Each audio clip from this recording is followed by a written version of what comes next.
வணக்கம். ஜென்சி தலைமுறையோடு உரையாடணுங்கிறது எங்கள மாரி இருக்க பல பேரோட ஒரு விருப்பம் அது. அதற்கான முயற்சி வெவ்வேறு சேனல்கள் வெவ்வேறு மாரி எடுத்தாங்க. பட் எனக்கு பர்சனலா ஒருத்தரோட தனிப்பட்டு உரையாடணும்னு விருப்பம் இருந்தது. அது குறித்து முயற்சி செய்யும்போது தயக்கம் இல்லாமல் ஒத்துக்கிட்டு நம்ம ஸ்டுடியோவுக்கு வந்திருக்காங்க. தமிழேந்தி. அவங்கள வரவேற்கிறதோட அந்த நேர்காணலுக்கு போலாம். வணக்கம். வணக்கம் தோழர். அ முதல்ல நன்றி.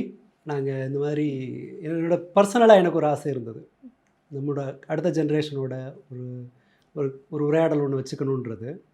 சில பேர்ட்ட கேட்டேன், எனக்கும் பழக்கம் இல்ல. இந்த மாதிரி ஒரு ஒரு நேர்காணலை எடுத்து எனக்கு பழக்கம் இல்ல. பேசி கொஞ்சம் அனுபவம் இருக்கு. எடுத்து எனக்கு பழக்கம் இல்ல. அந்த அடிப்படையில தான் கேட்டிருந்தேன். ரைட், உங்களோட நீங்க அக்செப்ட் பண்ணதுக்கு ரொம்ப நன்றி.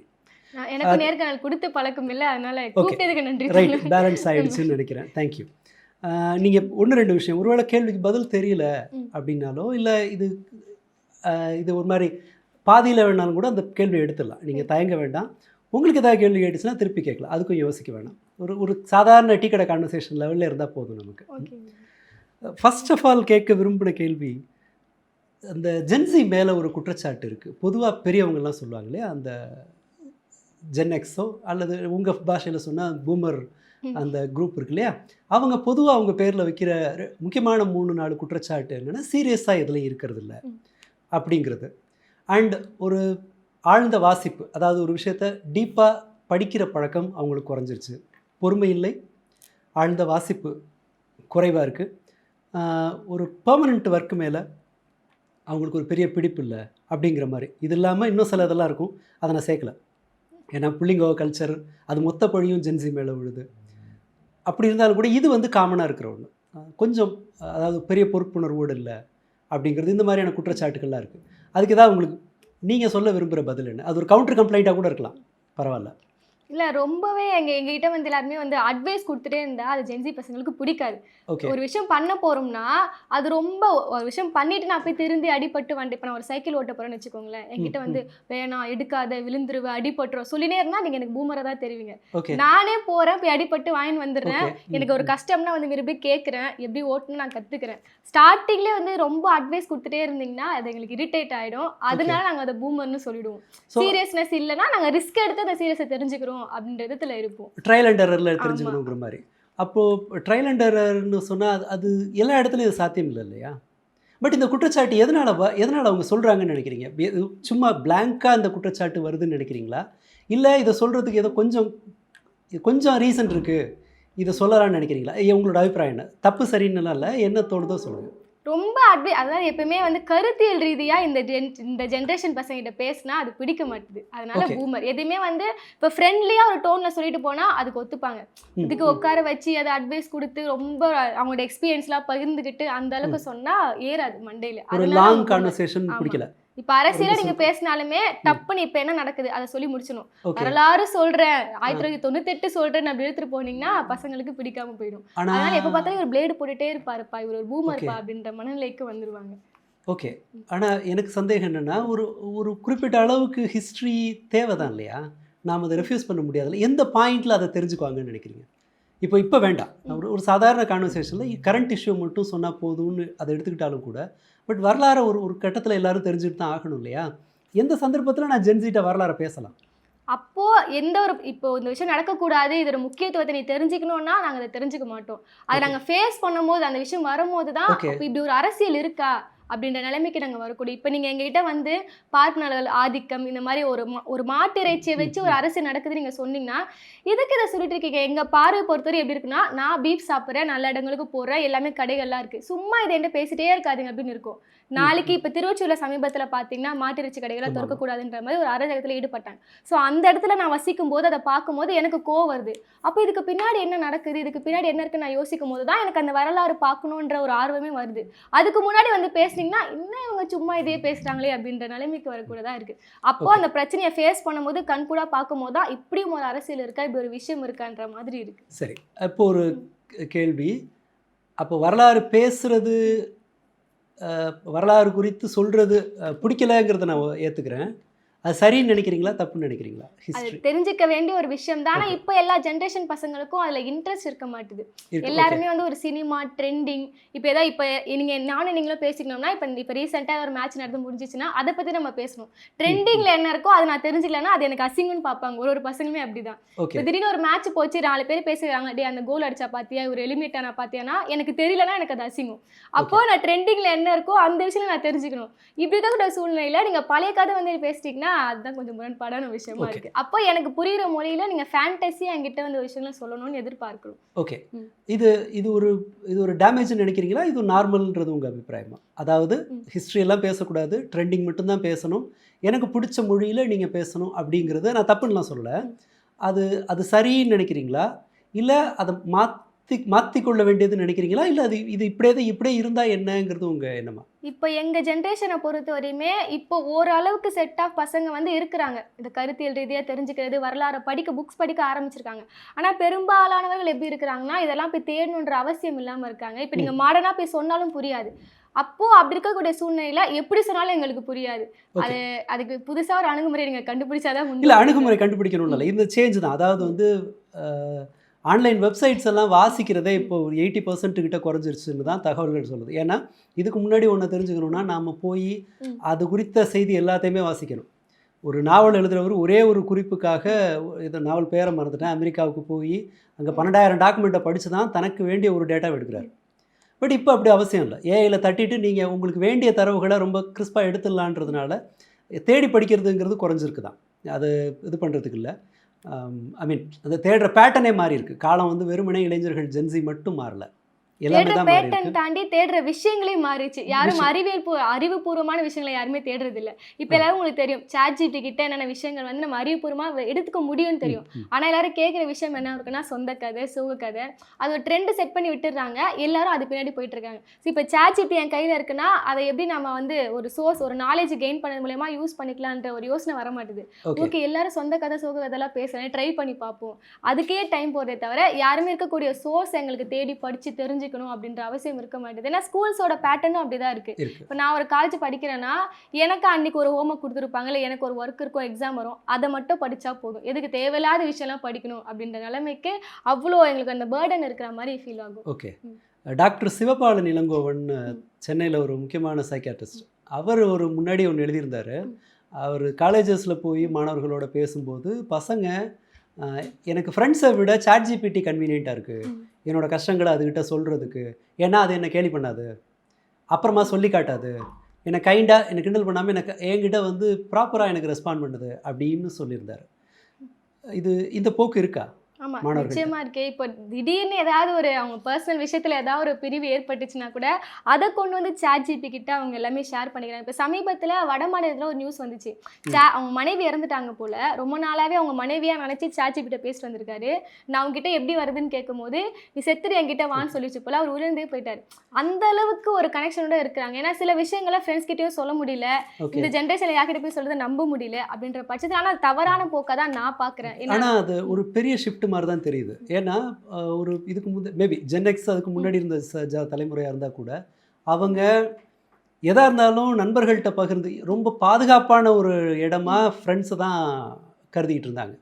சடனா ஒரு ஒரு ஒரு சேஞ்ச் ஒண்ணு நடந்திருக்கு. கொஞ்சம் கொஞ்சம் சிக்கலான மாற்றம் தான் இல்லையா? இல்ல ஓகே. ஃப்ரெண்ட்ஸ் நம்மளுக்கு ஏத்த மாரி சில பேர் பேச மாட்டாங்க. ஆனா இல்ல ஆனா ChatGPT வந்து புரிஞ்சுக்குது. இப்படி இவன் இல்ல. இருக்கிறான்னா, இப்படி தான் பேசணும் அப்படின்ற ஒரு மனநிலை அந்த ChatGPT இருக்கு. ஓகே. ம். இன்டரப்ட் பண்றதுக்கு மன்னிக்கணும். ம். நான் வந்து ஆனா எல்லா ஃப்ரெண்ட்ஸும் அப்படி இருக்க மாட்டாங்க. ம். பட் எல்லாரும் அப்படி ஒரு 2, 3 பேரையாவது ம். கண்டுபிடிச்சிட முடியும் முன்னாடி. இப்ப அதுக்கும் குறைவு வந்திருக்குன்ற மாரி புரிஞ்சுக்க வேண்டியிருக்கு. உண்மதானா அது? உண்மதான். யாருமே வேண்டாம். ஃபோன் இருக்கு. இப்ப எனக்கு ஒரு கஷ்டம்னா, வீட்ல போயிட்டு நான் ChatGPT கிட்ட பேசிக்கிறேன் அப்படின்ற நிலைமைக்கு எல்லாரும் ஆல்மோஸ்ட் வந்துட்டாங்க. நீங்க ஓகே. சொல்ற பாயிண்ட் எனக்கு புரியுது.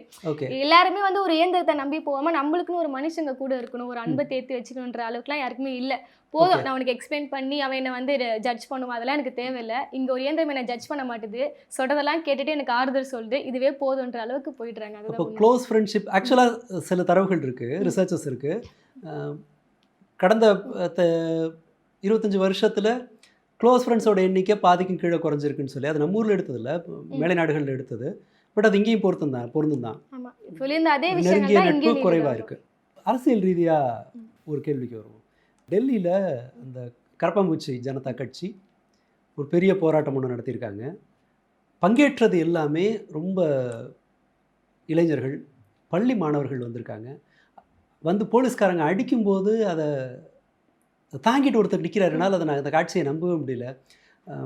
ஒருத்தர் இன்னொருத்தரை சப்போர்ட் பண்ணுறதுக்காக குரல் கொடுக்குறாங்க, அது மாதிரி இன்னொருத்தரை காப்பாற்ற முயற்சி பண்ணுறதுன்னு சொல்லிட்டு அது காட்சி எனக்கு ஆச்சரியமாக இருக்குது. ஒரு பெரிய அவநம்பிக்கை இருந்தது முந்தைய தலைமுறைக்கு, அந்த இளைஞர்கள் மேலே ஒரு பெரிய அவநம்பிக்கை இருந்ததுன்னா கோவத்தினால வர்றதில்லை, அவங்க பார்த்து அவங்களுக்கு கிடைக்கிற அனுபவம் இருக்கு இல்லையா, அந்த இடைவெளியிலேருந்து வர்றது. அது அவநம்பிக்கை இருந்தது. அவங்க போராடலாம் வரமாட்டாங்க, அவங்க சீரியஸாக இல்லைங்கிற எண்ணிக்கை இருந்தது. பட் இந்த போராட்டம் ஒரு ஆச்சரியமான ஒன்றாக தான் பார்க்க வேண்டியிருக்கு.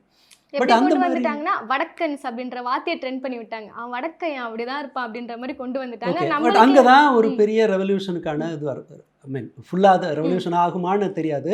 ஆனால் இந்த மாதிரி மக்கள் வெளியில் வர்றது, மாணவர்கள் வெளியில் வர்றது, பள்ளி மாணவர்கள் வந்து எனக்கு என்னோட எதிர்காலத்துக்கு நீதி வேணும்னு கேட்டு வர்றதுங்கிறது ஆச்சரியமாக இருக்குது.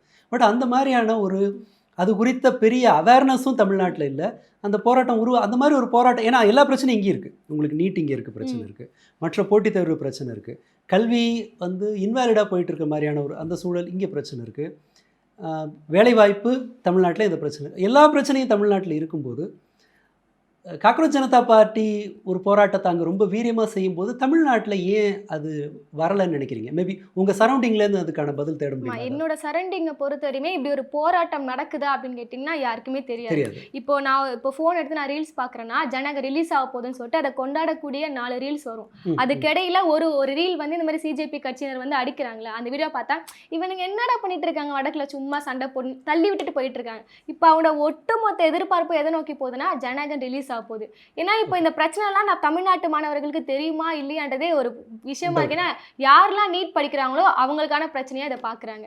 இப்போ நீங்கள் சொன்ன மாதிரி அந்த வீடியோ நானும் பார்த்தேன். ஒருத்தர் வந்து இந்த பால் பச்சை கலரில் சட்டை போட்டிருந்தேன், என்னை கில்மி, நான் சாவடிச்சிரு, ஒரு கட்டத்துக்கு மேலே நான் ஓட போகிறது இல்லை, என்னை சாவடிச்சாது நீ நீதி வாங்கிக்கோன்ற மாதிரி நிற்கிறாரு. அந்த கோபம் எதற்காக தமிழ்நாட்டில் இருக்கக்கூடிய இளைஞர்களுக்கு வரமாட்டேன்றதா இப்போ அடுத்த கேள்விக்குறியான விஷயமாவே இருக்கு. அதுவே உங்களுக்கே தெரியல, எனக்கே என்ன காரணம்? உங்கள்கிட்ட கொடுத்தா ஒரு சாய்ஸாக சொன்னால் எதை சொல்லுவீங்க? இதனால தான் இது வராமல் போயிருக்குன்னு ஒரு டவுட் இருக்கும் இல்லையா? அது அக்யூரேட்டாக இருக்கணும்னு அவசியம் இல்லை. ஏதோ ஒரு என்கிட்ட கேட்டிங்கன்னா நான் என்ன சொல்லுவேன்னா, இங்கே வந்து இது ஒப்பீட்டளவில் அந்த பிரச்சனை இங்கே இல்லை. ஹிந்துத்துவாவோட ஹிந்துத்துவ இயக்கங்களோட அட்ராசிட்டினால முஸ்லீம்கள் இங்கே பெருசாக பாதிக்கப்படலைங்கும்போது ஒரு முஸ்லீம் பையனுக்கு பாஜகவும் ஏடிஎம்கேவும் ஒன்றா கூட தெரியலாம், அது பெரிய பிரச்சனை. டிவிகேவும் ஒன்றா கூட தெரியலாம்.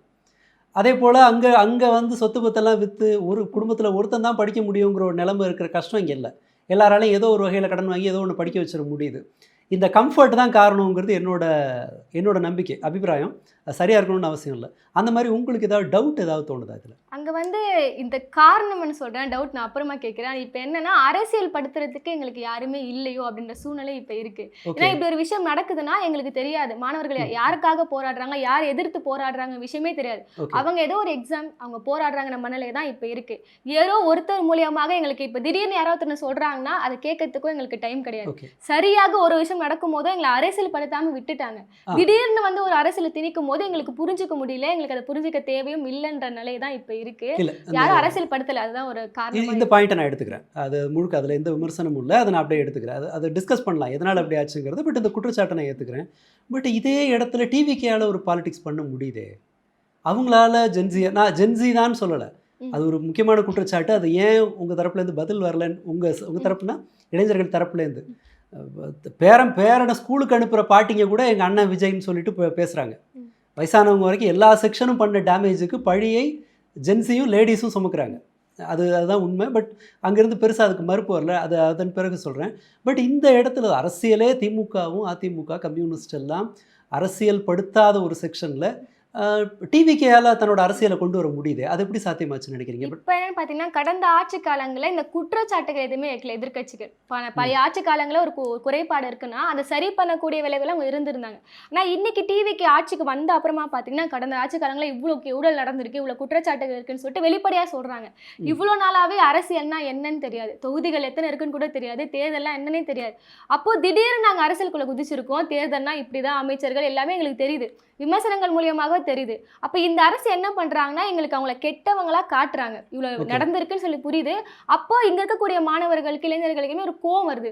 இவ்வளோ பண்ணியிருக்கிறாங்களா, இதெல்லாம் நம்ம தெரியாமலே இருந்துக்கிட்டுமே, அப்போ இதெல்லாம் ஒழிக்கக்கூடிய நம்மளை காப்பாற்றக்கூடிய இந்த ராஜகுருன்னு சொல்லுவாங்களே, அப்படி ஒருத்தர் நம்மளை கிடச்சிட்டு இருக்காருன்னு சொல்லி தான் அவரை ப்ரொடெக்ட் பண்ணக்கூடியவங்களே இருக்கிறாங்க. ஸோ அதை யூஸ் பண்ணிட்டு இங்கே இருக்கக்கூடிய கட்சியினர் வந்து பயன்படுத்திட்டு அவங்கள ஒரு சார்ந்த கருத்துக்களை மட்டும் திணிச்சிட்டு இருக்காங்க. இதுக்கு பின்னாடி என்ன அரசியல் இருக்குன்னு சொல்லி கொடுக்க மாட்டாங்க, இதுக்கு என்ன காரணம் சொல்லி கொடுக்க மாட்டாங்க. இதுதான் குற்றம் மட்டுமே சொல்றாங்க. குற்றத்துக்கான காரணம் உண்மைத்தன்மையில எங்களுக்கு தெரியாது, இந்த ஒரு விஷயம் வருதா நாங்கள் நம்பிட்டோம் அப்படின்ற போக்குல போயிட்டு இருக்கு. அதனால அரசியல் கட்சிகள் எப்படி எங்களை வச்சு டைரக்ட் பண்ணணும்னு நினைச்சாலும் டைரக்ட் ஆகிக்கிறாங்க. அதுதான் விஷயமா இருக்கு. சுலபமா மேனிபுலேட் பண்ணக்கூடிய வகையில் இருக்குன்னு ஒரு ரீல்ஸ் போதும். இப்போ ஒரு சாதாரண விஷயத்த பின்னாடி ஒரு பேக்ரவுண்ட் பிஜிஎம்மோட நீங்க போட்டு ஒரு ஃபயர் விட்டீங்கன்னா உடனே நாங்க அப்படியே நொடி பொழுதுல வந்து எங்களுக்கு வீரம்லாம் ஏறிடும். அந்த அளவுக்கு ரீல்ஸ் மூலியமான்றது ஒரு முக்கியமான ஒரு தாக்கம் தான். அப்போ ரியாக்டிவாக இருக்கும்னு வச்சுக்கலாமா? ஒரு நீண்ட ஒரு லாங் லெக்சர் பிடிக்கலங்கிறதோட சைடு எஃபெக்டாக இதுன்னு நினச்சிக்கலாமா? ஏன்னா நீங்கள் ஒரு விஷயம் பேசணும்னு வச்சுக்கோங்களேன். இப்போது திராவிட இயக்கம் உங்களுக்கு ஸ்கூல் ஃபீஸ் ஸ்கூலுக்கு உங்களோட பள்ளி காலத்துக்கான வேண்டியதெல்லாம் செஞ்சுது அப்படின்னு சொன்னால் அது உங்களோட டியூட்டி தானே அப்படின்னு சொல்லிட்டு மடக்கிட்டு போயிடலாம். பட் இது என்னென்னலாம் இல்லாமல் இருந்துச்சு, 1950க்கு முன்னால் எல்லா ஜாதிக்காரங்களும் படிக்க முடியாத ஒரு சூழல் இருந்துச்சு. சமஸ்கிருதம் தெரிஞ்சாதான் டாக்டருக்கே படிக்க முடியுங்கிற சூழல் இருந்தது. இந்த நீதி கட்சி போராட்டத்துக்கு பிறகு, பெரியார் வந்த பிறகு இந்த மாதிரியான ஈவன் ஒரு தகவல் உங்களுக்கு தெரியுமா? தமிழ்நாட்டில் இருக்கிற அரசு துறைகளில் 50% துறைகள் கலைஞர் கருணாநிதி உருவாக்குனது. கேள்விப்பட்டிருக்கீங்களா? இல்ல, அது எங்களுக்கு அந்த அரசியல் வந்து சில ஒரு விஷயம் கிடைச்சிருக்குன்னா அது எப்படி கிடைச்சதுன்னு எங்களுக்கு தெரியல. இது போல நான் இதெல்லாம் சொல்லணும்னா நான் ஹிஸ்டரியை சொல்லி தானே ஆகணும். இதெல்லாம் நான் எக்ஸ்பிளைன் பண்ணணும்னா நான் வந்து 1940க்கு முன்னால் இந்த மாதிரி இருந்துச்சு. பெரியார் அதன் பிறகு காங்கிரஸ்லேருந்து வெளியில் வந்து அவர் ஒரு மூமெண்ட் அவர் நடத்துகிறாரு. அதுதான் எல்லாரையும் படிப்பை நோக்கி கொண்டு வந்தது அப்படின்னு சொல்லிட்டு எல்லா கிராமங்கள்லேயும் படிப்பவங்கள்லாம் வச்சாங்க. அப்புறம் அதன் பிறகு கலைஞர் கருணாநிதி அவரோட ரோல் இருக்குது. அதுக்கப்புறம் விபி சிங் அவங்களோட பங்கு இருக்குது, யூனியன் கவர்மெண்ட் இதுலேருந்து சொல்கிறேன். அப்புறம் ஸ்டாலின் காலத்தில் பார்த்தீங்கன்னா 5 வருஷத்தில் ஸ்கூலுக்கு நான் பர்சனலாக அதை வேலை பார்த்துருக்கேன். மாடல் ஸ்கூலு எல்லா மாவட்டங்கள்லேயும் ஒரு மாடல் ஸ்கூல் இருக்கும். நல்லா படிக்கிற பசங்க அங்கே வந்து நீட் எழுதுறதுக்கோ ஐஐடி போகிறதுக்கான அதை படிக்கிறதுக்கோ மற்ற போட்டித் தேர்வுகள் இதுக்கு எல்லாமே ஒரு தொடர்ச்சி ஒன்று இருந்துச்சு. ஆனால் இதை நான் ஒரு ரீலில் என்னால் சொல்ல முடியாது இல்லையா? அதுக்கு ஒரு நீண்ட இது வேணும்ல, அது ஒன்று. அது இல்லாமல் இந்த பிரச்சனை வந்து நம்ம எல்லாத்தையும் ஒரு விஷுவலாக சோஷியல் மீடியா வழியாக நம்ம உலகத்தை தெரிஞ்சுக்கிறோம்னு வச்சுக்கோங்களேன். டேட்டா சொல்கிறது என்னென்னா 65% யூத் வந்து இன்ஸ்டாகிராமை தான் தங்களோட மெயின் சோர்ஸ் ஆஃப் இதுவாக எடுத்துக்கிறாங்க, ஒரு நான் மெசேஜ் தெரிஞ்சுக்கிறதுக்கான. அப்படி இருக்கும்போது ரொம்ப ஷார்ட் வீடியோ மேனிப்புலேட்டிவாக தான் இருக்கும். இன்னொன்று அல்காரிதம்மை ஹைஜாக் பண்ணுறது ஈஸி. ஒரு 100,000 பேரை வச்சுக்கிட்டு நம்ம கரெக்டாக ஒரே டைமில் ஆக்டிவேட் பண்ணோன்னா அந்த அல்காரிதம் அதுதான் மெயின் ட்ரெண்டிங்னு சொல்லி எல்லாத்தையும் கொடுத்துரும். ஸோ தட் நம்மளோட மூளை இந்த இதனால் இந்த சோஷியல் மீடியாவால் நம்ம மூளை வந்து யாரோ ஒருத்தன் நம்மளோட ரிமோட் கண்ட்ரோல் யாரோ ஒருத்தங்கிட்ட இருக்குது அப்படிங்கிற சிச்சுவேஷன் உங்களுக்கு எப்படி இருக்குது? ஆமாம், நிச்சயமாக எல்லாமே இன்டர்நெட் தானே. இப்போ ஒரு விஷயம் எங்களுக்கு நீங்கள் பொய்யா சொன்னோம்னா நீங்கள் அதை ரீல் மூலியமாக சொன்னால் நான் நம்பிடுவேன். அந்த வகையில் தான் இப்போ எல்லா ரீல்ஸுமே இருக்குது. அதுக்கு பின்னாடி ஒரு கரெக்டான கேப்ஷனு, அது எங்களை சென்சிட்டிவாக தூண்டுற வகையில் நீங்கள் ஒரு கேப்ஷன் போட்டிருந்தாலே போதும், நாங்கள் நம்பிடுவோம். எல்லாமே இன்டர்நெட் நோக்கி தான் போயிட்டுருக்கு. ஓகே, ஐ மீன் இப்போ ஆல்மோஸ்ட் எல்லா அதிலே தான். பட் பெரிய வித்தியாசம் என்னென்னா 65 இயர்ஸ்க்கு மேலே இருக்கிறவங்க 3 நிமிஷத்துக்கு மேலே இன்ஸ்டாகிராமில் இருக்க முடியலன்னு இருக்காங்க, ஒரு ஸ்டடி ஒன்று சொல்கிறது கேட்டால். ரைட், எனக்கு இந்த இது புரியுது. இன்னொன்று முக்கியமான ஒரு குற்றச்சாட்டு ஜென்சி மேலே, அவங்க கிக் ஒர்க்கிங்கை தான் விரும்புகிறாங்க. ஒரு பெர்மனெண்ட் ஒர்க், அதாவது நிரந்தரமாக ஒரு கம்பெனியில் வேலைக்கு போகணும், வேலை பார்க்கணும், ரிட்டையர்ட் ஆகிற வரைக்கும் அங்கே வேலை பார்த்து வர்ற செட்டில்மெண்ட் பணத்தில் பாதுகாப்பாக நம்மளோட ஓல்டேஜை வச்சுக்கணுங்கிறது பொதுவாக ஒரு 20 வருஷம் முன்னாடி கூட இதுதான் ஒரு வேலைக்கு வர்ற ஒருத்தனோட கனவாக இருந்தது. பட் இப்போது இளைஞர்கள் எல்லாரும், உண்மையானு தெரியாது, இளைஞர்கள் எல்லாரும் ஒரு நிரந்தர வேலையை விரும்புறதில்ல. அந்த டெலிவரி மாதிரி ஜஸ்ட் கொஞ்ச நாள் வேலை பார்த்துட்டு அப்புறமா ரெஸ்ட் எடுத்துகிட்டு தேவைப்படும் போது வேலை பார்த்துக்கலாம் அப்படிங்கிற மாதிரி ஒரு நான் பர்மனெண்ட் ஜாபை அவங்க விரும்புகிறாங்க அப்படிங்கிற ஒரு குற்றச்சாட்டு உண்டு. உண்மையா? எவ்வளோ உண்மைன்னா எதனால? அது உண்மைதான். ஏன்னா ஒவ்வொரு வாட்டியுமே இப்போ ஸ்கூல் முடிச்சுட்டு வெளியே வந்துட்டோம், காலேஜ் முடிச்சுட்டு வெளியே வந்துட்டோன்னா எங்களை சுற்றி தானே ஒரு ப்ரெஷர் என்பது வந்துடுது. இப்போ என்னால் ஒரு இலக்கை வச்சு நம்ம போக முடியல. இப்போ நீட்டுக்கு ஒரு பெண் படிக்கிறாங்கன்னா அந்த குடும்பமும் அதுக்கு சம்மதிக்கணும். நீ வேலைக்கு போகாத, நீ படித்து முடிச்சு அந்த எக்ஸாமுக்கு நீ ஜெயிக்கிற வரையுமே இந்த வீட்டில் இன்கம் வராது, உன்னால் இன்கம் வராது, நான் பார்த்துக்கிறேன்னு சொல்லக்கூடிய குடும்பங்களில் மட்டும்தான் ஒரு இலக்கை மட்டும் வச்சுட்டு அது பின்னாடி ஓட முடியும். நான் பெரும்பாலும் ரொம்ப நடுத்தர குடும்பத்தில் பிறக்கக்கூடிய மாணவர்கள் எங்கள் எல்லாருக்கும் எப்படி இருக்குன்னா ஒரு இன்கம் ப்ரெஷர் உள்ளே வந்துடும். ஸோ எங்களுக்கு ஒரு இந்த ஜாப் தான் வேணும், இந்த கம்பெனியில் தான் நான் வேலை செய்ய போகிறேன்னு சொல்லிட்டு அதை மட்டும் அதை இலக்காக வச்சு என்னால் ஓட முடியாது. எங்கனோ ஒரு இடத்துல வேலை கிடைக்குதா போயிடலாம், அதுக்கப்புறம் அப்படி அப்படியே போயிடலான்ற ஒரு மனநிலைக்கு வந்து. ஆனால் குற்றச்சாட்டு வேறு மாதிரி இருக்குது. அதாவது அவங்க பர்மனெண்ட்டாக ஒரு வேலையை விரும்புறதில்ல. இன்ஃபேக்ட் நீங்கள் பார்த்துருக்கலாம், நீங்கள் பரிதாபங்களோட சில எபிசோட்லாம் இருக்கு இல்லையா, அது நேரடியாக ஜென்சியை வந்து குற்றம் சாட்டுறது. இப்போ கூட ஒரு காட்சி பார்த்தேன், எப்போ வந்ததுன்னு தெரியல. அதாவது ஒரு பையன் அப்ளிகேஷன் கம்பெனியில் வேலைக்கு சேர்த்து விடுங்கன்னு கேட்பாங்க. எவ்வளோ 12 லட்ச ரூபா ஆனுவல் இன்கம் இருக்குமா அப்படின்னு முதல் கேள்வி கேட்பார். கிரேசி பாய்னு ஜிமெயில் அக்கௌண்ட் வச்சுருப்பார். ரெஸ்யூம் அவர் கையில் இருக்காது. வேலைக்கு இன்டர்வியூக்கு மறுநாள் வாங்கினா, சாரி ப்ரோ நாளைக்கு நான் கொடைக்கானல் போகிறேன் ஃப்ரெண்ட்ஸோட அப்படின்னு சொல்லுவார். இதெல்லாம் ஒரு காமெடி மாதிரி தெரியலாம். பட் இது வந்து சமூகத்தில் மற்றவர்களுக்கு ஜென்சியோட கேரக்டர் இதுன்னு சொல்லி அது விளம்பரப்படுத்துகிற மாதிரி இருக்குது. ஆக்சுவலாக இவங்க நம்மளை தான் குறை சொல்கிறாங்கன்றது தெரியுதா, இல்லை நான் தப்பாக புரிஞ்சுக்கிறேன்? இல்லை, எல்லாரும் அப்படி சொல்ற முடியாது. சில பேர் பொறுப்பாக இருக்கிறாங்க, அப்படி கரெக்டாக வந்து அவங்கள கைட் பண்ண ஆள் இல்லாதவங்க தான் சில பேர் அப்படி எதை நோக்கி போகிறோம் என்ன பண்ண போகிறோன்னு சொல்லிட்டு இருப்பாங்க. தவிர எல்லாருமே இதை ரெஸ்யூம் ரெடி பண்ண வேணாம், ஒரு இன்டர்வியூ போவேனா, சம்பாதிக்க வேணான்ற அந்த மனநிலை யாரும் இருக்க மாட்டாங்க. அது வெளிப்படையான ஒரு தோற்றமாக தான் அதை நான் பார்ப்பேன். ஓகே, அது ஒரு பொதுவான குற்றச்சாட்டு. ஆனால் நான் கவலைப்படுறது என்னென்னா, இது உண்மை இல்லைன்னு தெரியும். நான் என் கூட வேலை பார்த்தவங்க, இந்த எங்கள் 25 வயசு கீழே இருக்கிற பசங்க எல்லாரும் ரொம்ப ஹைலி ரெஸ்பான்சிபிளாக இருந்திருக்காங்க. ஓவர் டைமுக்கு தயங்கினது கிடையாது அவங்கள. அண்ட் புதுசாக ஒரு வேலையை கற்றுக்கிறதுக்கு அவங்க தயக்கம் காட்டினது கிடையாது. கோஆப்ரேட்டிவாக வேலை செஞ்சுருக்காங்க, எல்லாமே இருக்குது. அந்த தலைமுறை யாரை குற்றம் சொல்கிறாங்களோ. ஆனால் நான் கவலைப்படுறது, இப்படி ஒரு குற்றச்சாட்டு இருக்குங்கிறத அதை ஃபேஸ் பண்ணுறது, குறைஞ்சபட்சம் இது நம்மளை தான் குற்றம் சாட்டுறாங்கங்கிற அவேர்னஸ் இருக்கா இல்லையாங்கிற சந்தேகம் தான் கேட்டேன் நான். பட் கிக் ஒர்க்கிங்கில் நான் கேட்க விரும்பினது என்னென்னா, இது ஒரு ப்ரிஃபரன்ஸாக இருக்குது, அவங்க பர்மனெண்ட் வேலையை விரும்புறதில்ல அப்படிங்கிறது குற்றச்சாட்டு. அவங்க கிக் ஒர்க்கிங்கை தான் விரும்புகிறாங்க, யாரும் எங்களை கட்டுப்படுத்த விரும்புறதில்ல. மகிழன் கூட ஏதோ ஒரு இதில் பேசியிருந்தார் ஒரு வீடியோவில். அவர்கள் விரும்புகிறது என்னென்னு சொன்னால், என்னை அதிகாரம் பண்ணுறதுக்கு ஒருத்தன் வரக்கூடாது, நான் இஷ்டப்பட்டால் வேலை செய்வேன், இஷ்டம் இல்லைன்னா நான் ஃப்ரீயாக இருப்பேங்கிற அது ஒரு மாதிரியான ஒரு குரல், அது கட்டுப்பாட்டுக்குள்ளே வரமாட்டேங்கிற குரல் அது அப்படிங்கிற மாதிரி அவர் சொன்னார். அந்த கேஸ் நானும் நிறைய பார்த்துருக்கேன். இப்போ ஒரு கம்பெனிக்கு என் ஃப்ரெண்ட்ஸே போகிறாங்கன்னா, அந்த மேனேஜர் ரொம்ப ஓவராக பேசுகிறான், நான் வெளியே வந்துட்டேன். ஸோ அந்த மனையிலே இருக்கிறாங்க. ரொம்ப எங்களை ப்ரெஷர் போட்டு எங்களை ரொம்ப அடிமைத்தனமாக பண்ணால் நான் வெளியே வந்துடுவேன், நான் போய் ஜொமேட்டோ கூட ஓட்டிக்கிறேன் அப்படின்ற மனநிலையும் இருக்கிறாங்க. ஸோ அந்த இதுதான் கேட்குறீங்களான்னு கேட்குறேன். அதுதான் ஓகே. அப்போ ஜொமேட்டோ, ஆனால் ஜொமேட்டோவோட ஒரு பெரிய பிரச்சனை என்னென்னா, ஒரு இடத்துல வேலை பார்க்குறீங்கன்னா அங்கே லீவ் இருக்கும், உங்களுக்கு ஒரு குறைஞ்சபட்ச பாதுகாப்பு இருக்கும். வேலை ஏதோ வேலையை விட்டு அவங்க அனுப்பிச்சாங்கன்னா ஒரு குறைஞ்சபட்ச செட்டில்மெண்ட்டை கொடுக்கணும். இதை மாதிரியான ஒரு பாதுகாப்பு இருக்குது. அண்ட் நீங்கள் ரொம்ப கொஞ்சமாக கொடுத்தா கூட ரிட்டையர்ட் ஆகும்போது ஒரு அமௌண்ட் இருக்கும். அது நம்மளோட ஓல்டேஜை பார்த்துக்கு நம்ம இந்தியா பிற மேலை நாடுகளை, ஐரோப்பிய நாடுகளை மாதிரி ஒரு ப்ராப்பரான ஓல்டேஜ் கேர் கொடுக்குற நாடு கிடையாது. சில நாடுகளில் நர்ஸை செப்பரேட்டாக அப்பாயின்ட் பண்ணுவாங்க வயசான பிறகு. முதியோர்களை பாதுகாக்கிறதுக்காக தன்னோட ஜிடிபியில் பெரும் தொகையை செலவிடுற நாடுகள்லாம் உண்டு. இங்கே அந்த மாதிரி ஒரு பாதுகாப்பு இல்லைங்கும்போது இப்படி ஒரு இந்த ரிஸ்க்கு தயாராக தான் இந்த வேலைக்கு வர்றாங்களா, இல்லை அப்படி ஒன்று இருக்குது தெரியாதா? இல்லை, தெரியாது. எல்லாருமே விருப்பப்பட்டு போகிறது கிடையாது. எனக்கு அங்கே எதுவுமே இல்லைன்னா ஒரு கட்டாயத்தின் பேரில் தான் எல்லாருமே போகிறாங்க. இப்போ நான் ஒரு நல்ல 3 டிகிரி கையில் வச்சுருக்கிறேன்னா நான் போவேன், நான் ஜொமேட்டோ ஓட்டுறேன்னு, எனக்கு அவ்வளோதான். இப்போ நான் அவ்வளோ அரியர் வச்சுருக்கேன், நான் வேலைக்கு போக சொல்லி ப்ரெஷர் பண்ணுறாங்க. எனக்கு ஈஸியாக கிடைக்கக்கூடிய வேலையாக அது இருக்குது. நான் ஒரு 4-5 கம்பெனி ஏறினேன்னா என்னை எல்லா இடத்துலையும் இங்கிலீஷ் கேட்குறாங்க. பெரும்பாலும் பார்த்தீங்கன்னா ஒரு உண்மையை சொல்கிறேன்னா, என்னோட செட்டில் படித்து வெளியே வந்த மாணவர்கள்லாம் சொல்கிறேன், ரொம்ப இங்கிலீஷில் இன்டர்வியூ வச்சு எங்களை சாவடிக்கிறாங்க. இங்கிலீஷ் தெரியலன்னு சொல்லிட்டு இந்த ஆங்கிலம் தெரியல அதுக்கு பயந்துட்டே இன்டர்வியூ போகாத மாணவர்களும் இருக்கிறாங்க. 20 வருஷமா இங்கிலீஷ் மீடியம் தானே, கவர்மெண்ட் ஸ்கூல் வரைக்கும் இருக்குது நிறைய. இல்லை, அது கான்வர்சேஷன் பண்ணுற அளவுக்கு நீங்கள் சில கவர்மெண்ட் ஸ்கூலில் இருக்கும். ஆனால் இந்த அளவுக்கு அக்யூரேட்டாக ஒரு ஐடி கம்பெனியில் வேலை செய்யணுமா, எல்லாருமே இங்கிலீஷ் பேசுவாங்களே அப்படின்ற அச்சத்தில் எல்லாருமே இருக்கிறாங்க. அதுவும் கண்டிப்பாக இருக்குது. அதனாலே இன்டர்வியூக்கு பயந்துட்டு இன்டர்வியூ இல்லாத ஒரு கம்பெனி சொல்லுங்களேன், போயிட்டு என்னோட சர்டிஃபிகேட் கொடுத்தா போதும் வேலை ஓகே, தமிழ் இன்டர்வியூ எடுக்கிறாங்க நான் போகிறேன், அப்படி ஒரு அச்சத்துக்கு பயந்துட்டும் நிறைய பேர் இருக்கிறாங்க. அது ஒரு உண்மையும் கூட. ரைட். இது எதுவுமே குற்றச்சாட்டு எல்லாமே ரொம்ப வேலிடு. சுச்சுவேஷனை என்னால் புரிஞ்சுக்க முடியுது. ஏன்னா வெளியில் இங்கிலீஷ் ஒரு கடினமான ஒன்று அப்படிங்கிறதே வெளியில் எவ்வளோ பேர் நம்புவாங்கன்னு எனக்கு தெரியல. அது எங்கேயோ நம்மளோட டீச்சிங் மெத்தடில் எங்கேயோ கோட்டை விட்டுருக்கோங்கிறது உண்மை. அது பர்சனலாக கேட்டால் அதை நானும் சொல்லுவேன். ஏன்னா இங்கிலீஷ் மீடியம்னால எந்த பெரிய பிரயோஜனம் இல்லைங்கிறது என்னோட அபிப்பிராயம்.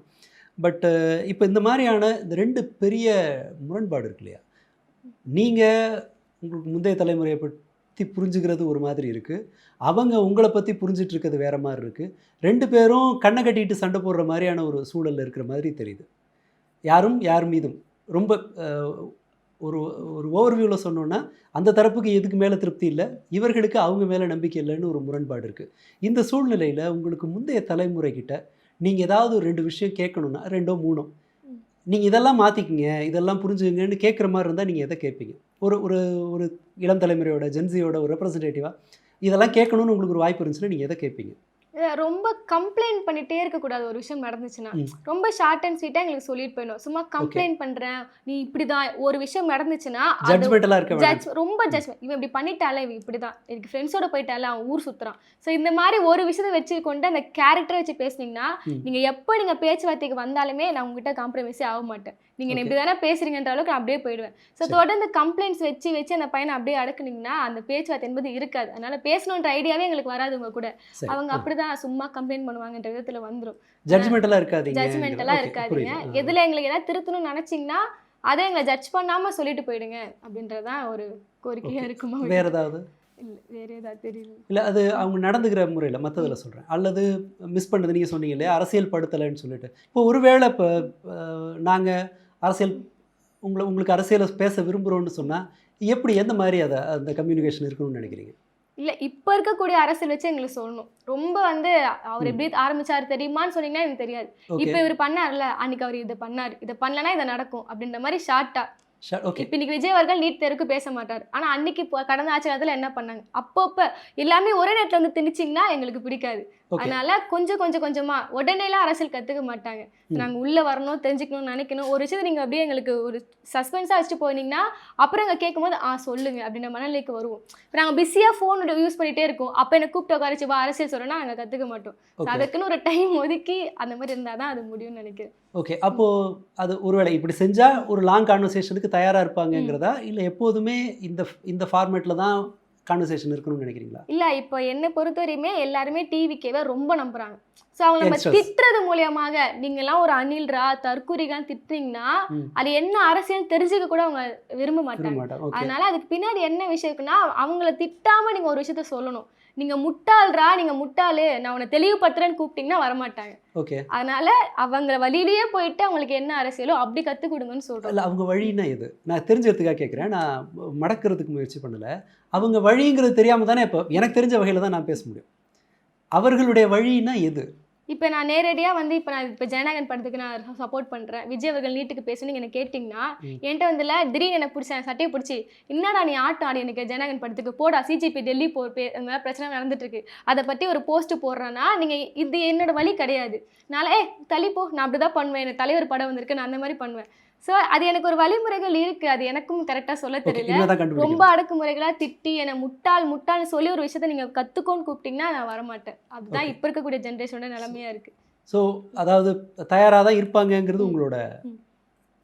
ஆனால் இப்போ இருக்கக்கூடிய டிவிக்கு அலையை பொறுத்த வரையுமே எனக்கே அது ஒரு சந்தேகம் தான். நீங்கள் யாரையா கூப்பிட்டு உட்கார வச்சு அரசியல் படுத்துறேன்னு சொன்னீங்கன்னா அவங்க தயாரான மனநிலை இல்லை. இல்லை, அதை என்னால் புரிஞ்சுக்க முடியுது. அது வந்து நியூ பாய் ஃப்ரெண்ட் சிண்ட்ரோம்னு சொல்லலாம்.